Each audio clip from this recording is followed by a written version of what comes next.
de notre Seigneur Jésus-Christ, l'amour de Dieu et la communion du Saint-Esprit soient avec vous tous. Amen.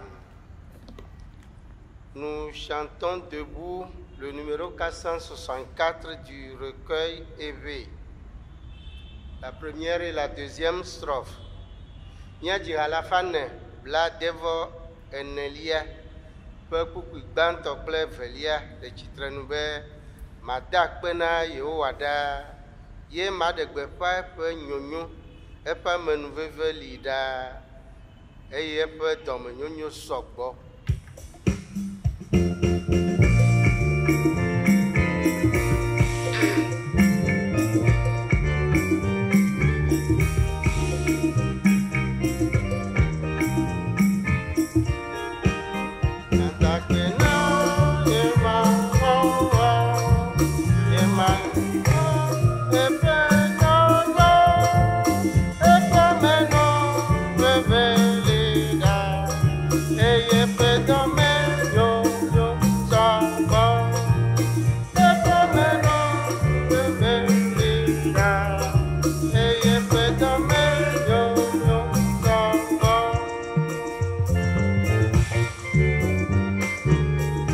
Hao majinao anabe wonkona dejibo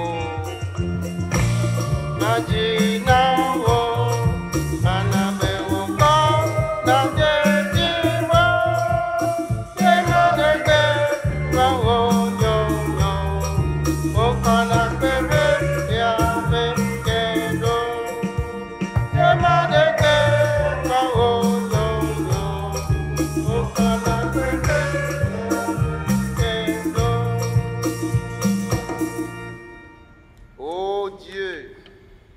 Dans la cité de Sion, tu mérites bien que chacun te loue et tienne les promesses qu'il t'a faites. Puisque tu accueilles les prières, tous les humains viennent à toi, chargés de leurs fautes. Mes torts sont trop lourds pour moi, mais toi, tu peux pardonner nos péchés. Heureux ceux que tu admets à passer un moment chez toi. Nous aimerions profiter pleinement de ce qu'il y a de meilleur dans ta maison, dans le temple qui t'est consacré. Amen. Veuillez vous asseoir. Nous continuons avec le numéro 40 du recueil français et le numéro 6, qui fait le numéro 6 du recueil Éveil. Mia yidik kple Adelia ƒe kpukpui eve gbãtɔwo le dziƒo kple anyigba dzi ŋkɔ vivia ɖeke meli. Ɖeke si nye dzi alɔ wu Kristo si ku nam tɔwo.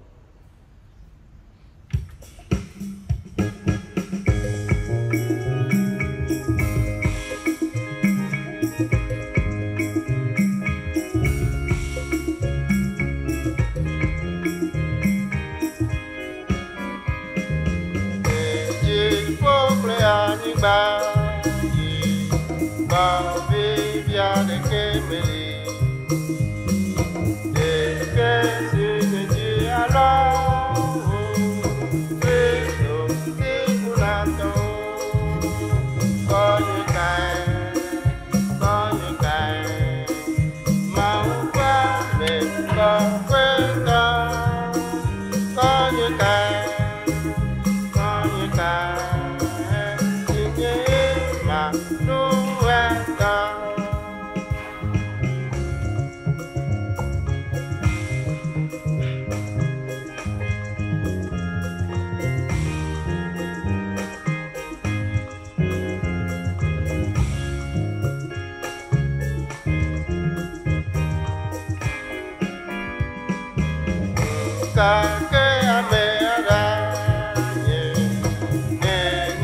Inclinons-nous pour la prière. Midemoto nemia dogbeda.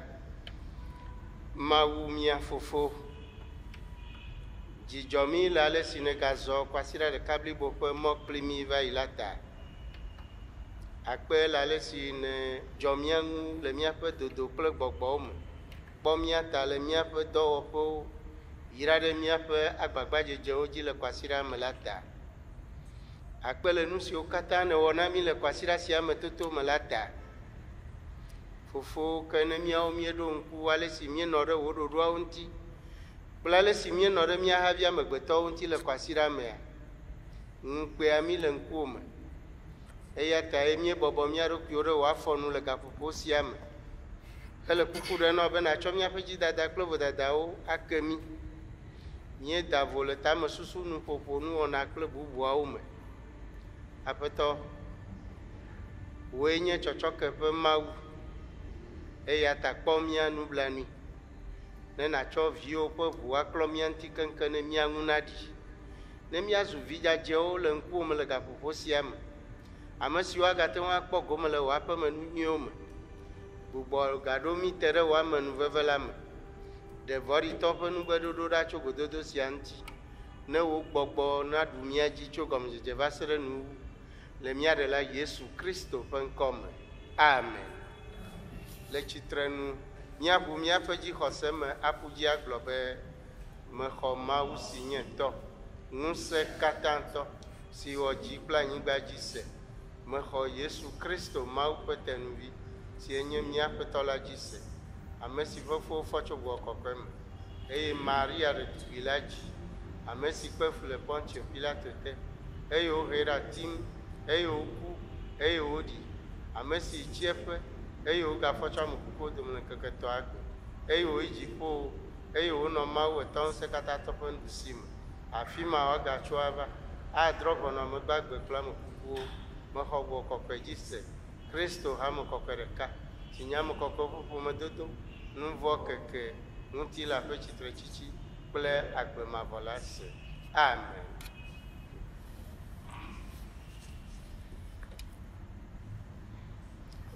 Mi de moto ne míado gbe ɖa.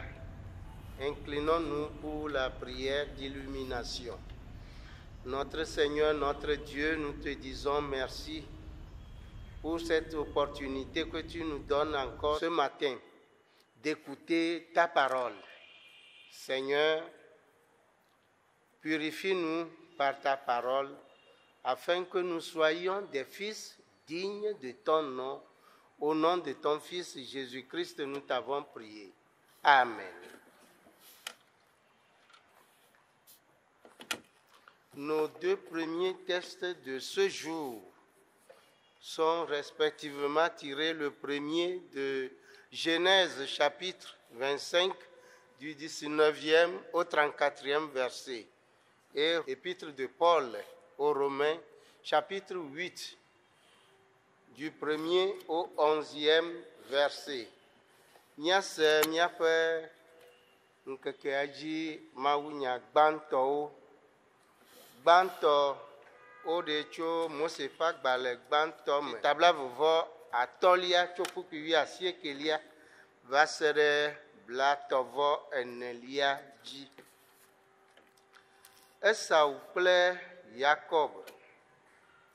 Esia nye Abraham vi Isak ƒe dzidzime ŋutinya. Abraham ye dzi Isak. Isak xɔ ƒe 40 esime woɖe Rebeka si nye Aramtɔ Betuel tso Mesopotamia ƒe vi kple Aramtɔ Laban ƒe nɔvinyɔnu. Ke Isak ƒo koko na Yehowa le srɔ̃a ta elabena etsi ko. Eye Yehowa ɖo to eƒe kokoƒoƒo la. Eye srɔ̃a Rebeka fɔ fu. Ke esi ɖeviawo le ŋu ɖom wo nɔewo le eƒe dɔme la, egblɔ bena ne ele alea la, nu ka ŋuti megale agbe ɖo? Eye wòyi ɖabia Yehowa se. Eye Yehowa gblɔ nɛ bena dukɔ vee le wò dɔme. Eye dukɔ veawo ama atso wò dɔme ke. dukɔ ɖeka asesẽ awu ɖeka eye tsitsitɔ asubɔ ɖevitɔ eye esi eƒe vidzi ɖo la, wokpɔ bena venɔviwoe le eƒe dɔme.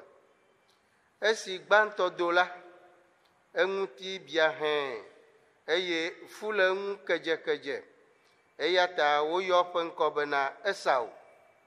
Eyome nɔvia hã do eye wòlé Esau ƒe afɔkpodzi ɖe asi, eya ta woyɔ ƒe ŋkɔ bena Yakob.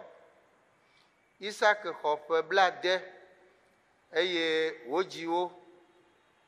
Esi ɖeviawo va tsi la, Esau zu adela eye wòlɔa gbemenɔnɔ, ke Yakob enye amefafa eye wòlɔa agbadɔmenɔnɔ.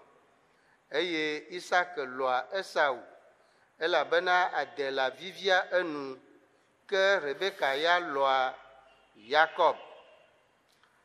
Gbe ɖeka Yakob ɖa nu eye Esau gbɔ tso gbeme eye dɔ wui ɖi tsi ɖe ŋu.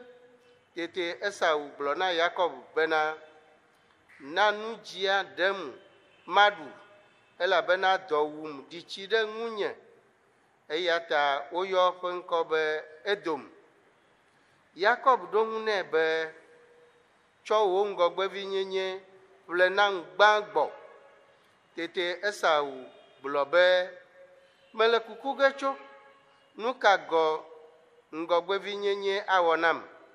Eye Yakob gblɔ be, katam ƒu edzi nam gbɔ.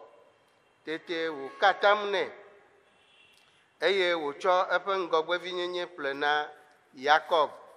Eye Yakob tsɔ abolo kple bɔbɔ na Esau. Tete woɖu nu nonu eye wòtso dzo. Ale wɔ eye Esau do vlo eƒe ŋgɔgbevinyenye enye esi. Evelia le apostolo Paulo ƒe agbalẽ si woŋlɔ na Romatɔwo la me, ta 8 tso kpukpui gbãtɔ va se ɖe 11 dzi. Afi ma míaxlẽ le be, eya ta azɔ fɔbubu aɖeke meli na ame siwo le Kristo Yesu me la o. Ame siwo mezɔna le ŋutilã nu o, negbe le gbɔgbɔ nu, elabena gbɔgbɔ si nye agbe si le Kristo Yesu me la ƒe se la xɔm tso nu vɔ̃ kple ku ƒe se la si. Elabena nu si se la mete ŋu wɔ o, esime wògbɔdzɔ to ŋutilã me la, Mawu wɔe eye wòdɔ ye ŋutɔ via ɖo ɖa le nu vɔ̃ ŋuti la ƒe agbɔsɔsɔ me, eye le nu vɔ̃ ŋuti wòdɔe ɖa ɖo, eye wòbu fɔ nu vɔ̃ la le ŋutilã me, bena woawu sea ƒe dzɔdzɔenyenye la nu le mí ame siwo mezɔna le ŋutilã nu o, negbe le gbɔgbɔ nu ko la me. Elabena ame siwo nɔ anyi le ŋutilã nu la, ŋutilã ƒe nuwo wodina, ke ame siwo nɔ anyi le gbɔgbɔ nu la, gbɔgbɔme nuwo wodina. Elabena ŋutilã nudidi la enye ku, ke gbɔgbɔme nudidi la enye agbe kple ŋutifafa. Eya ta esi ŋutilã nudidi enye adika ɖe Mawu ŋuti, elabena mebɔbɔa eɖokui ɖe Mawu ƒe se la te o, eye metia ŋui hã o, ke ame siwo nɔ anyi le ŋutilã me la, womate ŋu adze Mawu ŋu o. Ke miawo la, mienɔ anyi le ŋutilã me o, negbe le gbɔgbɔ me, ne ele nenema bena Mawu ƒe gbɔgbɔ nɔa mia me la. Ke ne Kristo ƒe gbɔgbɔ mele ame aɖe me o la, eya menye etɔ o. Ke ne Kristo le mia me la, ekema ŋutilã la ku le nu vɔ̃ ta, gake gbɔgbɔ la enye agbe le dzɔdzɔenyenye ŋuti. Ke ne ame si fɔ Yesu ɖe tsitre tso ame kukuwo dome la ƒe gbɔgbɔ nɔ mia me la, ekema ame si fɔ Kristo ɖe tsitre tso ame kukuwo dome la, agbagbe miaƒe ŋutilã siwo le kuku ge la hã le eƒe gbɔgbɔ si nɔ mia me la ŋuti. Amen. Nous continuons avec le numéro 80 du recueil Eve. Miayi kple habla enyilia. Miadzieƒe kpukpui etɔawo le tsitrenu. Menuveve ka gɔnye si nye gblẽ sia hã mekpɔ. Tsã la mebu edim hekpɔ nye ŋku si gba la ʋu.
Notre troisième texte se trouve dans l'évangile selon Matthieu.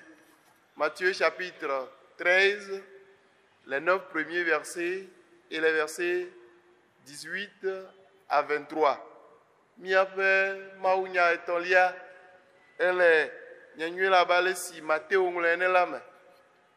Matteo pe nyanyuela tawi etolia pe kpuku ya sieke gbanto. Vous avez vu, il y a blavevor et ton lia dit. Mina nemia sema upenya. Bemagbe Yesu dogole apeme ida bobono puanu. Amera si popu deunla sogbo unto ale ogede todibwade me e bobono anyi eye amerao ele tsitre ɖe eƒua nu egblɔ nya geɖe na wo le lododo me ebe kpɔɖa nuku la ɖe yi nuku ge esi wole enukua wum la eɖewo ge ɖe mɔto eye xeviwo va fɔ wo mi eɖewo ge ɖe ekpenyigba dzi afi si anyi mesɔgbɔ le o esi womeyi to nyuiwo ta la omie kaba ŋdɔ va ʋu eye esi ŋdɔkutsu eɖuwo la woyrɔ hefia elabe woƒe ke be yi to bubuwo ge ɖe eŋuwo me. Esiwo tsi gbɔna la, eŋuawo vu tso wo dzi. Ke hã bubuawo ge ɖe anyigba nyuie dzi. Eye wotse ku, ɖewo alɔfa, ɖewo bla de, eye bubuawo tse bla etɔ̃. Ame si eto se nu li nɛ la, nese.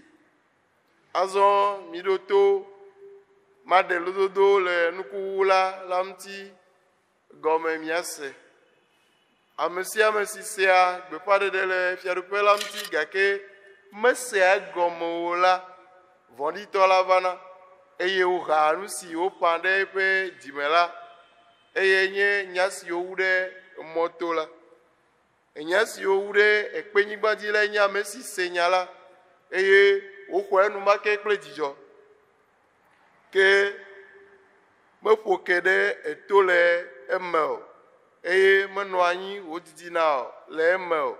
Ne fuɖeɖe alo yometiti va le enya la ta ko la, edea megbe enumake. Enya siwo wu ɖe eŋuwo me la nye ame si se nya la gake gbe sia gbe ƒe hlolotsotso kple kesinɔnu siwo ble ame yometiti vivivo vuna tsɔa nya la dzi ale be metsea ku o. Ke nya si ge ɖe anyigba nyui dzi la nye ame si sea nya la eye wosea egɔme. Etea ku, ɖewo alɔfa, eɖewo bla de, bubuwo bla etɔ̃. Amen. Bien-aimés, chers frères et sœurs dans la foi, le thème de notre prédication est le suivant. Évite de mépriser la grâce du Seigneur. Évite de mépriser la grâce du Seigneur. Les trois textes dont nous venons d'écouter la lecture nous parlent de comment l'Éternel nous comble de sa grâce, mais l'homme dans sa nature pécheresse méprise cette grâce et subit les conséquences qui en découlent et qui sont irréversibles. La parole de Dieu est le fondement de toute vie chrétienne. Je ne dois pas mépriser la grâce du Seigneur. À l'époque des patriarches, le fils aîné dans la famille jouissait de la préséance dans la famille et il a droit aux double portions de l'héritage. À la mort de son père et devenait également le père de famille et sacrificateur. Il en est de même pour l'héritage spirituel.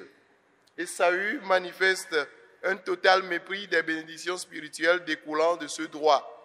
Il cède les avantages de ce droit d'aînesse à son frère afin de satisfaire un besoin immédiat. Il vendit son droit contre un seul repas.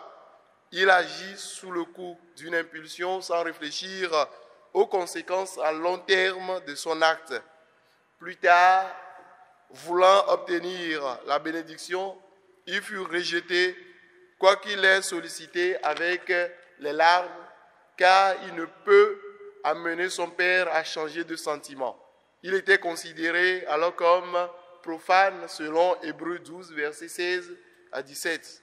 C'est dans cette optique de double portion pour le fils aîné que nous pouvons citer également l'exemple d'Élisée, le disciple du prophète Élie qui demanda à son père spirituel, c'est-à-dire Élie, de lui donner une portion double de son esprit avant qu'il ne fût enlevé au ciel.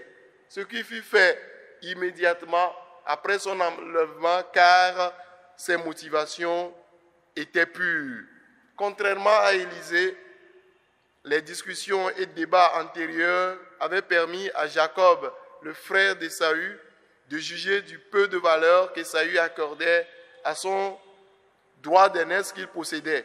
L'échange verbal et le troc entre jumeaux en sont révélateurs.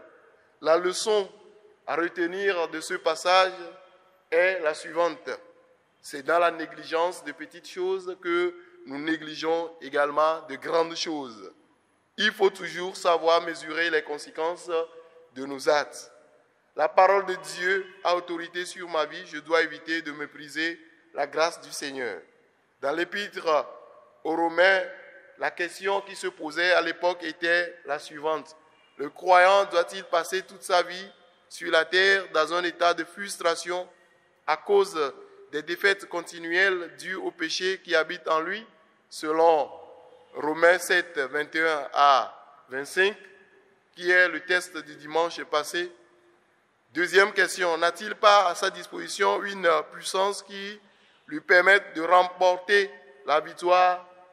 C'est à ces questions que Paul a tenté de répondre dans le chapitre 8 que nous venons d'écouter. Selon Paul, l'esprit qui habite dans le croyant et qui est la source de la puissance divine produit la sanctification et est le secret de la victoire spirituelle dans la vie de tous les jours. C'est pourquoi il affirme qu'il n'y a aucune condamnation pour ceux qui sont en Christ, ceux qui sont en collaboration avec lui, c'est-à-dire ceux qui vivent sous l'autorité du Seigneur et qui sont guidés par l'Esprit Saint comme conséquence de leur foi. Ils sont déclarés alors justes et demeurent dans la grâce selon Romains 5, verset 2.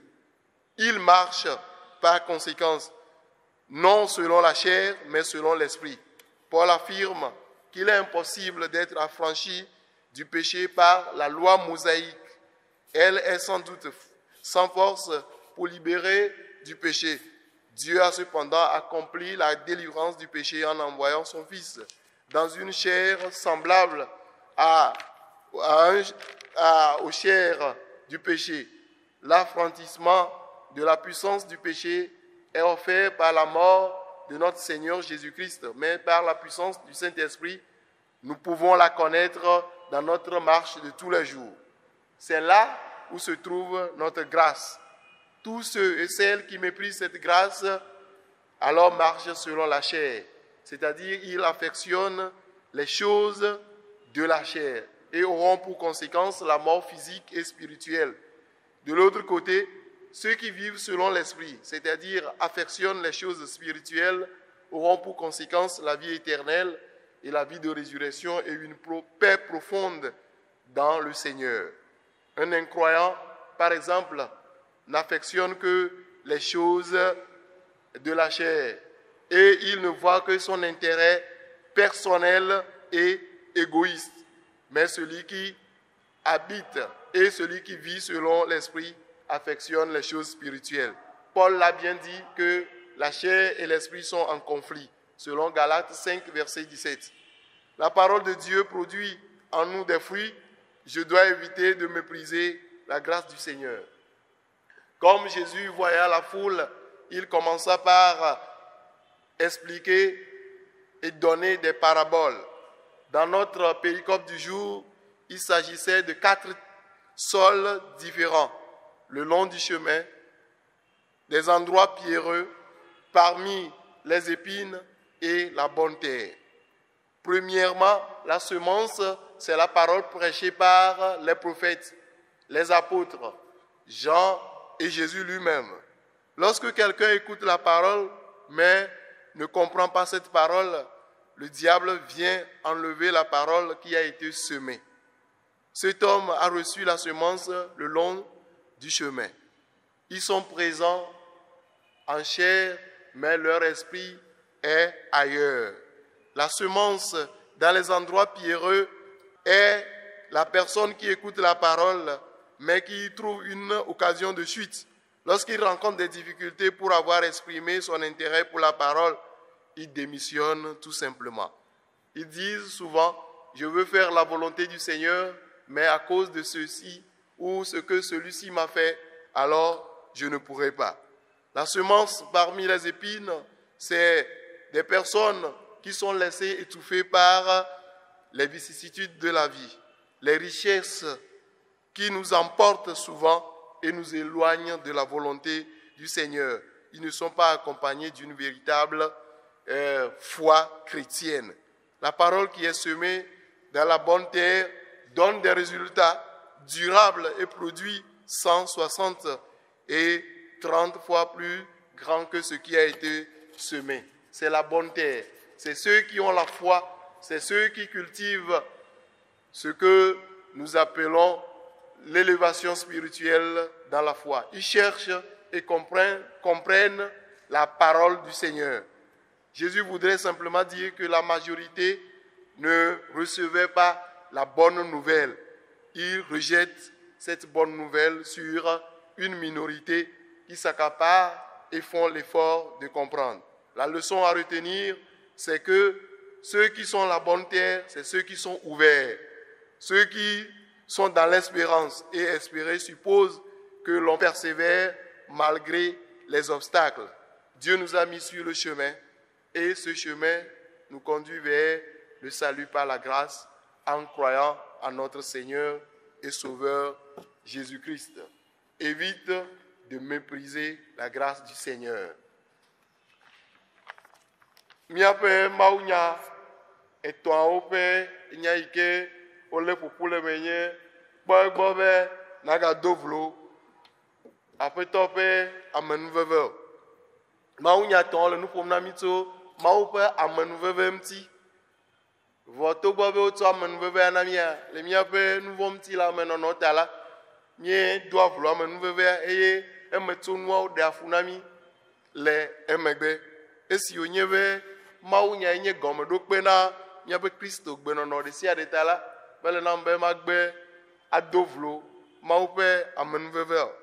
Le mía fofowo ƒe ɣeyiɣi me la, evi ŋutsuvi gbãtɔ nye ɖo teƒe xɔasi aɖe le ƒome me eye wotsɔna kesinɔnuwo domenyinuwo ƒe akpa eve nana eya nenye be fofoa megali o.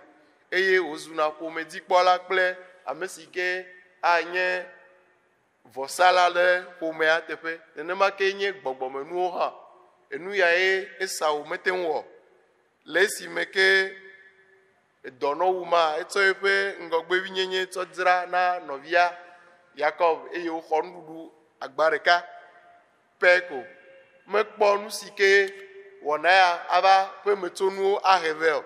Gake ewɔ nua le dzititi me eye le edi mea eva di nu yi ke nye yayra yi ke wo fofo Isak di be atsɔ na wa edi dokpo nɔvia gaxɔ ya hã le si togbɔ be efa aɖatsi vevie hã le Hebritɔ tawuievelia ƒe kpukpui wuiadelia va se ɖe wuiadrelia ƒe nyanu la enye ame si ke woate ma yɔ be ame yi ke gblẽ kɔ ɖo le nɔnɔme ya ke me míate ma na kpɔɖeŋua si ke nye Elisa ƒe kpɔɖeŋu abe domenyila le Eliya gbɔ ene hafi woakɔ Eliya dzo yi ɖe dziƒoa.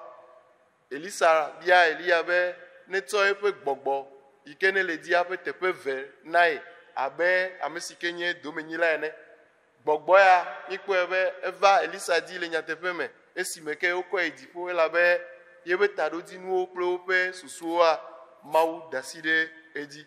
Tovo na Elisa ne mieva trɔ va Esau gbɔa miakpɔe be wo kple nɔvia ƒe dzeɖoɖo kpe ɖe nɔvia ŋuti xoxo wòade dzesi be ye fofoa metsɔna ɖeke le me eye yeƒe ŋgɔgbevinyenyea me ŋutɔ menya si xɔxɔ yi ke ne le si o.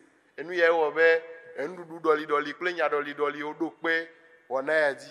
Nu yiwo ke miasrɔ̃ le mawunya ya me nye be nenye be metsɔa ɖeke le me o eye ewɔna nu ko le nu suewo mea nenema ke nu gãwo hã ato ŋutiwo ayi mate ma kpɔ gome le me.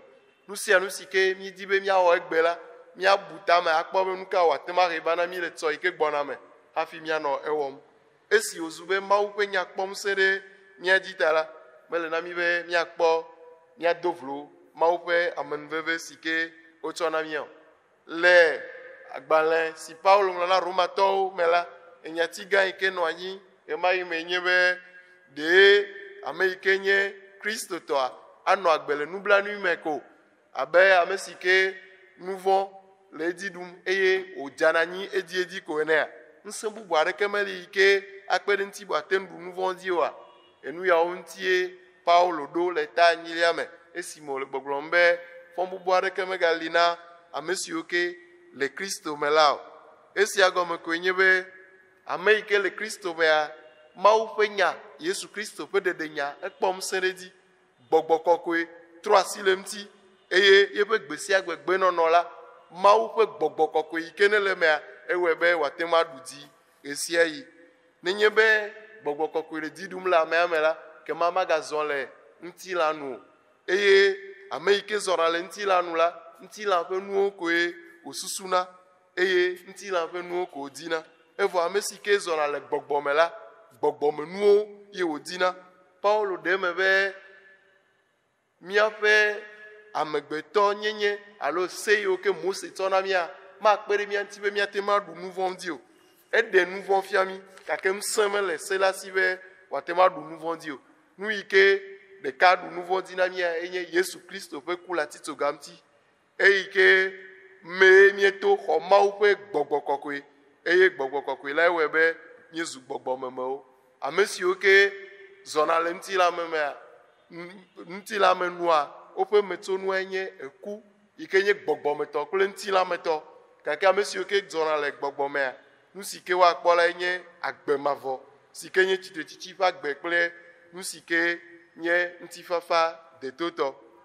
Paulo ɖe fia mi be ame si ke mezɔna ɖe gbɔgbɔmenuwoa, ŋutilãmenuwo koe wòdina, elabe gbɔgbɔ la kple ŋutilã, gbɔgbɔ la kple ŋutilã la wo nye nu siwo ke wòavu le wo nɔewo dome le Galatiatɔwo ta 1:19 nu. Esi wòzu be Mawu ƒe nya tsea ku geɖe le mía me ta la, mele na mí be mía ado vlo Mawu ƒe amenuveve la o. Yesu le eƒe yiyi me esi amehawo ƒoƒu ɖe eŋutia, efia nuwo le lododo me zi gbãtɔ le Mateo ƒe nya nu, eye lododoa ƒo nu na mí ku ɖe enuku la ɖe ŋuti eye emetsonua eye enɔ vevie ɖe na Yesu. Anyigba ƒomevi eneawo. Gbãtɔe nye mɔtonyigba. Yesu ɖe me be mɔtonyigba nye ame siwo ke wosea mawunya. Wosea mawunya gake womesena egɔme. Woawoe nye ame siwo ke woate ŋu va gbedoxɔ me le ŋutilã me vɔa woƒe gbɔgbɔ ya enɔna afi bubu. Kema vɔɖitɔ la vana va ɖena nya yi ke wowu ɖe wo mea, va ɖena enya dzo. Ame siwo ke wowu ɖe fi yi ke míate ŋu ayɔ be ekpenyigba dzia, woawoe nye ame yiwo ke ne wose nya zi ɖeka la edzidzɔ na wo. Wotsona se yiwo kpɔna dzidzɔ le nya ŋuti, gake Mawu ƒe nya meƒo ke ɖe eto le wo me. Ne xaxa aɖe va le xɔse ƒe nya ŋuti, le Mawu subɔsubɔ ŋutia, kema woa agbe nu le xɔsea gbɔ. Woawoe gblɔna be eha nenɔ anyi na wo, nye ŋutɔ nye va, kema ŋusẽ mele wo si o. Gbɔgbɔme nunana kple nu yi ke ta wova ɖoa, womeku me se egɔme o. Ame siwo ke wonye anyigba yiwo nye eŋunyigba alo wowu ɖe ŋuwo mea, wonye ame siwo ke gbe sia gbe ƒe hlolitsotsowo, gbe sia gbe ƒe nudidiwo, xexea me ƒe kesinɔnuwo lɔ wo ɖe nu ale gbegbe be Mawu nya mekpɔ nɔƒe aɖeke le woƒe dzime o. Wonye ame siwo ke xɔse vavã mele wo si o. Woate ŋu ayi ɖe enuwɔƒewo ayi di ŋusẽ bubuwo atsɔ gla wo ɖokui na agbea. Eye nuwɔa, anyigba nelia nye anyigba nyuie. Ame siwo ke ne wose nya, wosena egɔme, wodena ŋgble le ŋuti, wodina egɔme sese eye gbɔgbɔ kɔkɔe la ɖena me na wo, wotsena ku 100 kple 30. Le mawunya ya ŋgɔ la, Yesu le ɖem fia mi be amehaho gã aɖe nɔ anyi yiwo ke womesena mawunya gɔme eye womedi hã be yewoase gɔme. Ame sue aɖe ko nye ame yiwo ke sena mawunya gɔme. Nu yi ke míalé le mawunya me enye bena nenye be míedi be míanye anyigba nyuie la, edze be míanɔ ʋuʋu ɖi na Mawu ƒe nya sese. Eye ne míele ʋuʋu ɖi na Mawu ƒe nya sesea, míanye ame siwo ke mɔkpɔkpɔ gbagbe la nɔ mía si. Eye ne mɔkpɔkpɔ le mía sia, egɔme nye be míaku kutri ale be ne xaxawo va hã la, míato xaxawo ŋuti aɖe míaƒe Kristo Yesu ƒe subɔsubɔ afia. Mawu kplɔ mí da ɖe emɔ nyuietɔ dzi eye mɔ nyuietɔ nye be míato emɔa dzi akpɔ ɖeɖe to amenuveve me le Yesu Kristo dzi xɔse me. Eya ta wole míayɔm be míagado vlo míaƒe amenuveve si míekpɔ le Aƒetɔ la gbɔ. Aƒetɔ na ɖi na mí le via Yesu Kristo ƒe ŋkɔ me. Amen. Mi de moto ne mia ado gbe ɖa. Mawu mia fofo nublanukpɔla kple dɔmenyotɔ mie da akpe na wo. Mie subɔ mie do wo ŋkɔ gã ɖe dzi. Akpe be wo ŋutɔ netsɔ ɣeyiɣia na mi be míase wo nya. Wo nya la fia mi be mígado vlo Aƒetɔ ƒe amenuveve si míekpɔ. Ɖoƒe gbãtɔ me abe ale si ke Esau wɔ ene, ye wòtsɔ eƒe ŋgɔgbevinyenye dzra na nɔvia, eyome efa ɖati gake megakpɔ amenuvevea o. Amenuvevea eto ta va yi. Le Paul gbɔ negblɔ na mi be ame siwo ke le Kristo Yesu me nyateƒe me la, ame yiwo ke Mawu ƒe nya wɔna dɔ ɖe wo dzia, ame yiwo ke gbɔgbɔ kɔkɔe kplɔna woa, fɔ bubu aɖeke megali na o. Aƒetɔ, evɔ ne mi mele o Kristo Yesu me o la, kema fia be woabu fɔ mi le míaƒe nu vɔ̃ ta. Eva wu nu na mi be mi meganye anyigba yiwo ke nye mɔtonyigba o. Mi meganye ekpenyigba hã o. Mi meganye ŋudza ƒe anyigba o, gake mianye anyigba nyui si ke gɔme nye be mianɔ ʋuʋu ɖi na enya la sese. Míalɔ̃ be enya la ne wɔ nɔƒe ɖe mía me. Míalɔ̃ bena enya la ne ƒo ke ɖe to le mía me. Míadie gɔmesese bena wòate ku geɖe bena míazu agbemavɔdomenyilawo. Aƒetɔ, mi mate ma wɔ sia le mía ɖokui si o, Gbɔgbɔ Kɔkɔe manɔme o. Gbɔgbɔ Kɔkɔe la nekpe ɖe mía ŋuti be míate ma wɔe to Kristo Yesu ƒe ŋkɔ me. Míetsɔ hameviwo katã le kpuiƒe kple didiƒe, aƒe kple gbe sia de asiwo me. Dom sẽwo be woƒe xɔse na yi ŋgɔ eye wòade to ɖe dzi. Míetsɔ Togo Presbyteria Nyanyuxamea kple eƒe ŋgɔnɔlawo katã le asiwo me dem. Ame yiwo katã le veve sem gaƒoƒo sia me le COVID-19 ƒe dɔléle ŋuti, nado wo ŋutifafa va si ɖe wo gbɔ.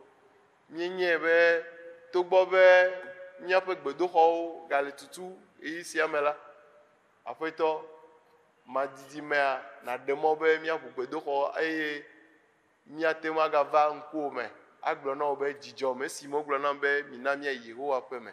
Aƒetɔ, kpɔ Togo dukɔa kple eƒe kplɔlawo katã ta eye natsɔ amenuveve kɔ ɖe mía dzi.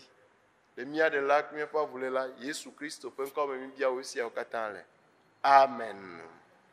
Míado míaƒe tɔ ƒe gbe ɖa le tsitrenu kple gbe ɖeka agblɔ bena mía Fofo si le dziƒo, wo ŋkɔ ŋuti nakɔ, wo fiaɖuɖu nava, woawɔ wo lɔlɔ̃nu le anyigba dzi, si be ale si wònɔ le dziƒo ene. Na míaƒe nuɖuɖu si asu mía nu gbe la mi. Tsɔ míaƒe nu vɔ̃wo ke mi, si be ale si míawo hã míetsɔe ke na ame siwo da vo le mía ŋuti la ene. Ye megakplɔ mi tetekpɔ me, ke ɖe mi tso vɔ̃ɖitɔ le asi me. Elabena tɔwo nye fiaɖuɖu kple ŋusẽ kple ŋutikɔkɔe yi ɖe mavɔmavɔ me. Amen. Mise nuxlɔ̃amenya eye mixɔ Mawu ƒe yayra. Kpɔ egbɔ be nagado vlo Aƒetɔ ƒe amenuveve o. Kpɔ egbɔ be nagado vlo Aƒetɔ ƒe amenuveve o. Mawu ŋutifafa na la, ame si fɔ Aƒetɔ Yesu ale woƒe kplɔla gã tso ame kukuwo dome to mablamavɔ ƒe ʋu la me la, netsɔ nu nyuiwo katã na mi faa ale be miate ŋu awɔ eƒe lɔlɔ̃nu. Neto via Yesu Kristo me wòawɔ nu si dzenu la le mia me. Eya tɔ nanye ŋutikɔkɔe tso fifia tsɔ yi ɖe mavɔmavɔ me. Amen. Nous allons terminer avec le chant du cantique EV numéro 479. Miawu nu kple ha alɔfa ene bla adre vɔ asiekelia eƒe kpukpui gbãtɔ kple evelia. Yesu xɔ nyagbe la tɔwoe azɔ kple ɖe asi. Nye ƒowo kple ŋkekewo gaƒoƒowo hã tɔwoe.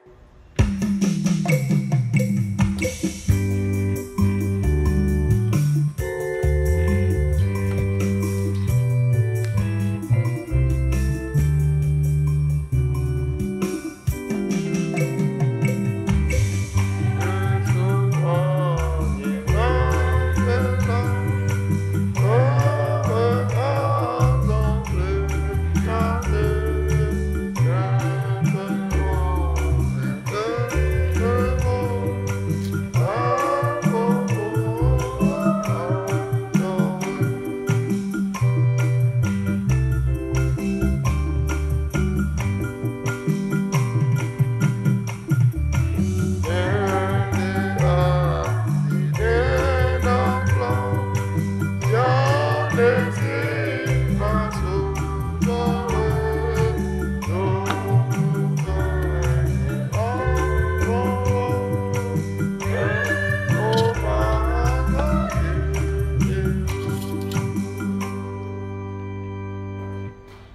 Consider la Jedina Milo.